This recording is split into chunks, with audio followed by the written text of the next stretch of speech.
Martín, chicos, así como lo habíamos dicho en el bloque anterior, vamos a hablar de una problemática que nos toca a todos, ¿no? Y se encuentra latente en la cotidianeidad de todos nuestros días, y que tiene que ver con la violencia al volante, la ira a la hora de manejar, qué es lo que lo provoca, cómo se genera y cómo se puede manejar sobre todo. Para eso lo citamos al licenciado en psicología, el doctor Víctor Chaín, matrícula profesional 455, y nos va a contar acerca de esta temática y bueno, ¿cuál es su teoría al respecto? ¿Cómo le ha dado? Buen día. Hola Roberto, buenos días a todos en estudio. Y sí, esto que estamos viendo de manera muy recurrente, no solamente en el país, sino aquí en Corrientes, en nuestra ciudad, donde hay problemas al volante, problemas en el tránsito debido a la ira, a la poca tolerancia a la frustración, poca tolerancia al otro. Bueno, recién nos preguntamos cuáles son las causas, y una de las causas más recurrentes tiene que ver con la idiosincrasia transgresora que llevamos los argentinos, aquí también en Corrientes, esta cosa de no querer ajustarnos a las normas, a las leyes, y de alguna manera imponer nuestra voluntad por sobre el deber, por sobre lo que hay que hacer. A la hora de transgredir por ahí esas normas de tránsito, que por ahí puede ser generada por intentar llegar rápidamente de un lugar a otro. Esto es por ahí lo que puede provocar, o la ansiedad también por tratar de llegar a otro punto. Exactamente, es lo que hablábamos recién acerca de la baja tolerancia al estrés, a la ansiedad, a la frustración. ¿Y qué es la baja tolerancia? Es no aceptar que la realidad a veces es muy distinta a lo que yo querría que sea. Esto produce frustración, es decir, hay una diferencia entre lo que yo quiero que ocurra y lo que ocurre en realidad. Y estas expectativas frustradas generan angustia, generan estrés y hacen que se explote en ira, y ahí vemos los desencadenantes lamentables que ocurren en el día a día en los hechos de tránsito. ¿Y cómo se puede manejar, Doc? Le consulto porque particularmente por ahí la persona que origina un accidente de tránsito, un siniestro vial, por ahí puede contar con el servicio o debe contar, mejor dicho, con el servicio de seguro, y sin embargo vemos por ahí en filmaciones que se recurre primero a la violencia y luego se pregunta. Exactamente, lo que ocurre es que hay poca inteligencia emocional al respecto. Las personas se dejan llevar más por la impulsividad, por la acción, y no por el razonamiento, no por la reflexión. No se hace un análisis de las consecuencias que van a ocurrir después. Y esto muchas veces hace que las personas que ingresan en estas peleas o en estos actos de impulsividad terminen incluso ellas mismas estando arrepentidas después del hecho que cometieron. Y esto revela claramente que la impulsividad no los dejó pensar en lo que iba a venir después del acto impulsivo. ¿Cómo se puede manejar esa impulsividad? El pulso está a 1000 en ese tipo de situaciones, pero ¿cómo se puede tratar? Bueno, hay que introducir primero el pensamiento antes que la acción. Lo que está ocurriendo en los actos de impulsividad es que primero hay acción y después hay pensamiento, después se reflexiona, no antes. Entonces lo que deberíamos hacer las personas es ser emocionalmente inteligentes y pensar, bueno, ¿qué va a ocurrir si yo salgo a pelear, por ejemplo, que es lo que estamos viendo ocurriendo en los hechos de tránsito? ¿Cuáles van a ser las consecuencias que voy a tener que afrontar?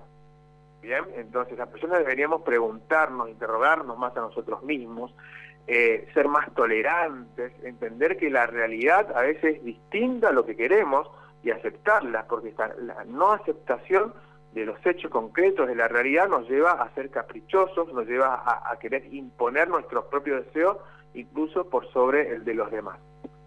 Martín, chicos, ahí en el estudio si tienen alguna consulta. Pero sí, cómo no, muy interesante todo lo que estamos escuchando del licenciado, con mucha claridad explicando esto. Licenciado, a ver, usted dice introducir la mecánica del pensamiento antes de la acción. Obviamente parece, además de coherente, como usted dice, emocionalmente inteligente. Ahora, ¿cómo se puede trabajar eso? Porque uno ve que la mayoría está casualmente patas para arriba, poniendo primero la acción, después el razonamiento, y ahí después viene el arrepentimiento cuando uno evalúa lo que ha hecho. Ese segundo fatal generalmente es el que vemos cotidianamente en las calles, con la gente reaccionando al extremo de algunas situaciones que no tienen retorno. Por ejemplo, hay un caso de una persona que estuvo prófuga 3 meses porque en una discusión callejera no tuvo mejor idea que pasar por arriba de un muchacho que era piloto de aerolíneas y lo mató, lo asesinó. Y el hombre era un abogado aparte, o sea, un hombre que conoce de leyes, que estaba preparado por cuestiones que sabía lo que hacía, humanísticas, ¿no? Sí. Claro.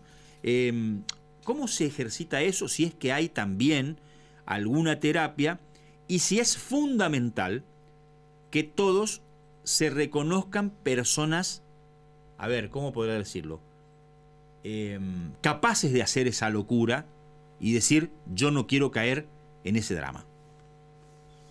Sí, perfecto, muy bien, señor Varela, la reflexión, porque lo que ocurre es cuando nos dejamos llevar por estas impulsividades, por estos actos que no son reflexivos, esto se tiende a automatizar, es decir, la persona empieza a comportarse de manera habitual, ya con estados de ira, con estados de agresividad, y esto se va trasladando al volante.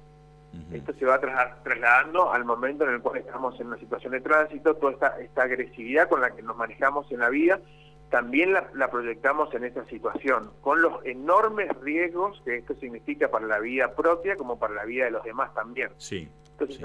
A partir de allí, lo importante es hacer un corte con este hábito de impulsividad, con estas conductas contraproducentes que no son reflexivas, y empezar a tomar conciencia, que las personas empecemos a tomar conciencia acerca de las consecuencias, sobre todo que corremos al dejarnos llevar por la ira al volante, y que lo estamos viendo en el día a día. Necesariamente, a ver, no, saco la palabra necesariamente, habitualmente los incidentes más violentos de este tipo, de arranques y arrepentimientos, ¿se dan en la vía pública, manejando, o también se observan, por ejemplo, qué sé yo, en la cola del pago de servicios públicos, casos que usted conozca? Sí, claramente, la gente está muy impaciente, la gente tiene poca empatía, no se pone en el lugar del otro, se prioriza el deseo y la voluntad propia por sobre el deseo y la voluntad de los demás, y esto debería ser a la inversa. Siempre debemos ser respetuosos, debemos corrernos de ese lugar de querer ser el ombligo del mundo para dar lugar al otro, para dar lugar a los demás y empezar a respetar tanto a los demás como a uno mismo. Es decir, todo lo que uno busca que hagan con uno mismo, deberíamos hacerlo con los demás. ¿Esto se da más en, licenciado, buen día, esto se da más en tiempos de crisis? Muy bien el interrogante. La crisis social que estamos viviendo nos pone a todos de alguna manera en estado de estrés, y este estrés hace que traslademos nuestra ansiedad a las distintas situaciones de nuestras vidas, estemos menos tolerantes, más irascibles, y esto hace que bueno, las explosiones de ira en la conducción la vemos a diario a raíz de todo el estrés también social que vemos por otras cuestiones, que las trasladamos a las distintas áreas de nuestras vidas. Licenciado, le mandamos un abrazo, muchas gracias por compartir esta charla con nosotros, que es de mucha utilidad en momentos en que la sociedad se manifiesta cotidianamente violenta. Gracias por estos minutos. A ustedes, muchas gracias. Gracias, Roberto, también. Bueno, vamos a tomar contacto con Luis Mestres, es secretario de Desarrollo Forestal y ha tenido la gentileza